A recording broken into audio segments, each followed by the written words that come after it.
Ladies and gentlemen, Gungans, droids, and how about a special shout out to all of our Ki-Adi-Mundi Conans out there across the galaxy. Thank you guys so much for stopping by. And let me ask you something in regards to that Ki-Adi-Mundi Conan.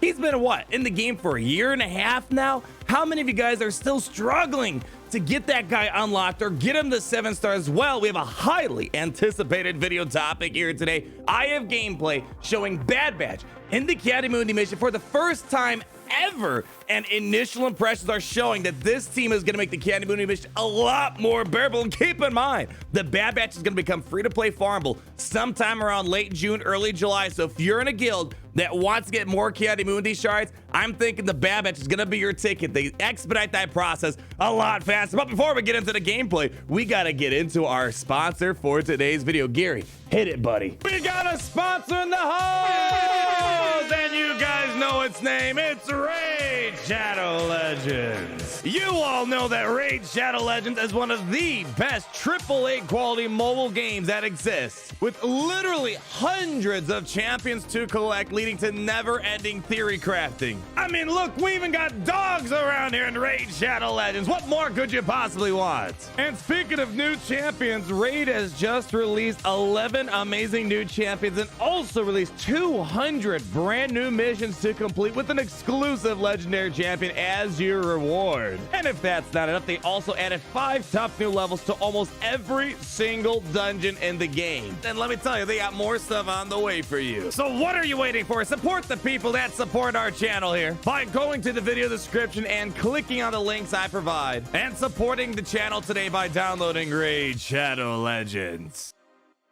All right, how about we just hop into some gameplay here? I'm gonna spoil the video a little bit. This is going to be a lost attempt before the first time ever trying out the Bad Batch, which is a completely different strategy compared to the Shock T 501st strategy. It was a very good looking run, and it really came down to a major misplay. Again, no one knew how to use the Bad Batch inside of this mission. I brought in Damba along with myself, and we were kind of the guinea pig to try to see what the Bad Batch is looking like. And after Damba saw what happened, we're going to be fine-tuning this. So by the time this team becomes free to play sometime around that late June, early July mark, we'll have a more in-depth guide. And if you're a guild that wants to start using the Bad Batch to knock out this mission, we're going to have a more in-depth guide. Right now, it's just an initial first look at the Bad Batch inside of this mission. And holy cow, the durability, all these mechanics going on for this team is really going to start locking in more Ki-Adi-Mundi shards down the road. But right now, no one really has this team up to 7 stars. If you do, chances are you don't have a Ki-Adi-Mundi problem. So I want to preface this first. Although this will be a loss, pay attention to the big mechanics that just simply were not around. Like, holy cow, you're able to keep Jango Fett stun locked. There are 3 stun locks on this team with Hunter, Wrecker, as well as Tech.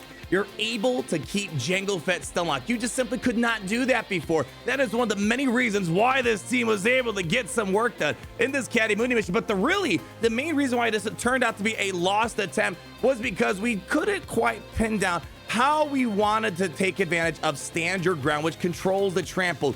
We should have used the Stand Your Ground only on Wrecker, because the thing about this team is we have a very persistent taunter with Wrecker constantly taunting over and over again, but we did a poor job controlling the stacks that trampled on him. And I feel like it really just came down to Dom and I not using the Stand Your Ground to remove those stacks, because if we were able to control that, Wrecker could have been taunting over and over again and would not have died. But when he's standing out in the open and he's got all those stacks that trampled on him, he's gonna die off a lot quicker. So that really was probably the core problem that we had, because the other problem is as a result of us not controlling the stacks to trample correctly, because remember, you need more stacks that trampled on your clones if you want to start doing damage onto Jango Fett. So I think that's the big thing to pull off if you're a guild that wants to start experimenting right now with the Bad Batch inside of the Ki-Adi-Mundi mission. I think the highest priority is making sure you get those stacks and trampled off of Wrecker, because if he's going to be taunting the whole entire time, you want to make sure that he's not going to die off too quickly. That was really the big thing. Once he fell off,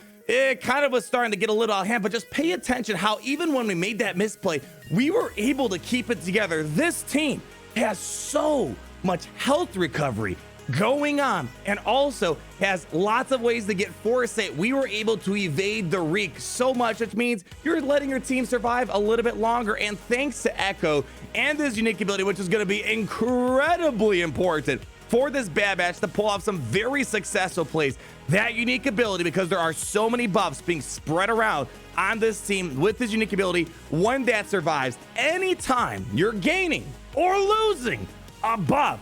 Bad Batch are going to be recovering 4% health and protection, and it's doubled for Bad Batch allies. So even the Archer is going to be benefiting a little bit, but Bad Batch is really going to be benefiting from this lineup right here. So that's why I want to point out here, this simply was just something that did not exist beforehand with the Bad Batch, because simply the clones just did not have the healing. You had to rely on Shock T's protection recovery. Other than that, there was really no meaningful health recovery on the team. So this is where the Bad Batch is really going to excel. You have lots of health recovery as a result of Echo, or Tech also has a healing ability on his kit as well. You're able to survive a lot longer with this team, and this is why this team will supersede, I'm calling it now, will supersede the Shock T 501st team, because the durability is simply on a whole other level. Now, besides that Echo unique ability, Tech as well has that healing ability, Delicate Operation, which allows you to recover 40% of their max health and doubled if the target ally was a Bad Batch character. So the healing is something we've really been needing for this Ki-Adi-Mundi mission. Now, I do want to say this. I'm not saying the Ki-Adi-Mundi mission was impossible. Of course, it was possible. There's a lot of top-end guilds that got Ki-Adi-Mundi now, but we're trying to find a team that requires a lot less relics, a lot less strategy, and is a bit more, it can kind of adapt to the crazy RNG or the luck or the randomness that's involved with the Shock T or the Ki-Adi-Mundi mission here. And with the Bad Batch's durability and health recovery and the stun locks, which is, I think, the coolest part about this. This is really going to minimize the randomness involved and allow the Ki-Adi-Mundi mission to be a little bit more obtainable for a lot of guilds out there. And I think I want to transition to that point of the stun locks. Holy cow. I was really surprised. I wasn't expecting us to be able to stun lock Jango Fett, but man, the finish what we started ability on Hunter was great, because anytime he's swapping a turn over to a Bad Batch character, when that Bad Batch character will do a turn right afterwards, they can stun Jango Fett. So really, you can keep Jango Fett stun locked the whole time. And as long as you're making sure the stacks of trample are going correctly on the characters, except for Wrecker, when you're going to be able to pop hits on Jango while he's stun locked. So you can really take control of him, because Jango causes a lot of complications when he's trying to wreck your team left and right. So that's one stun right there. The second stun that we have comes from Wrecker. When he does that AoE wrecking ball and he's furious, he can stun everyone. So boom, another opportunity to keep Jango Fett locked in place. And then lastly, you also have Tech. If the character is dazed or target locked, boom, brilliant idea, is going to be able to keep Jango Fett stun locked. And because it gives so many buffs, foresight, stealth, and tenacity up, that's health recovery through that Echo unique ability, and that foresight is big. You're gonna notice there are so many times where the Reek tried to hit us, we just evaded it. We just evaded it. That allows you to keep going into the battle as long as possible. So that's another great thing working in our favor. And I think I really want to talk about as well that true damage. Now, true damage, especially against the droid battalions, is a little bit of a mixed bag. When you're trying to take out those B2 battalions here, you got to be careful, because they will cleanse those dazes pretty darn quickly. But as you saw, that true damage helped us get through those droid battalions a lot faster than usual. I will say though, although I like the durability of this team, and I think it will be a better team than the Shock T 501st team, the only concern I have is it was really nice having Captain Rex use aerial advantage, because the strategy with the Shock T 501st team is you keep the stacks and trample as high as possible on Captain Rex. So when Captain Rex takes a turn, Jango drops off the damage immunity and uses aerial advantage and deletes Jango Fett. You had to kind of play a little bit differently, because you don't have that big damage dealer to one-shot Jango. You just keep Jango on stun lock, and then you slowly chip away at him. And the other thing I did like with the Shock T 501st is that Fives' unique ability, the sacrifice mechanic, gave you a little bit of wiggle room. If you lost someone, he would sacrifice stuff. But otherwise, I think in almost every other metric, the Bad Batch is excelling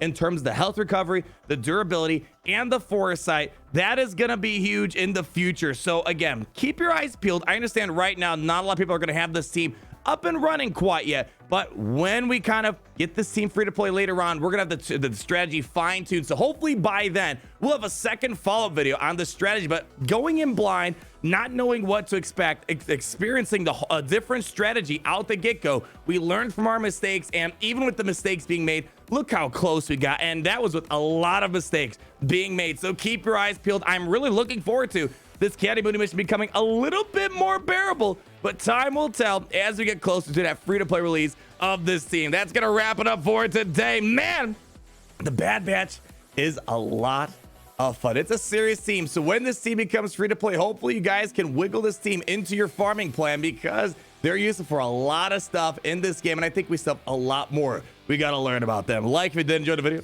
comment down below on all those beautiful thoughts, and be sure to subscribe so you're not missing a thing. And most importantly, always remember, it's great to be in the Empire today. I'll see you guys later. How about we let Larry roll out the outro for today? Boom!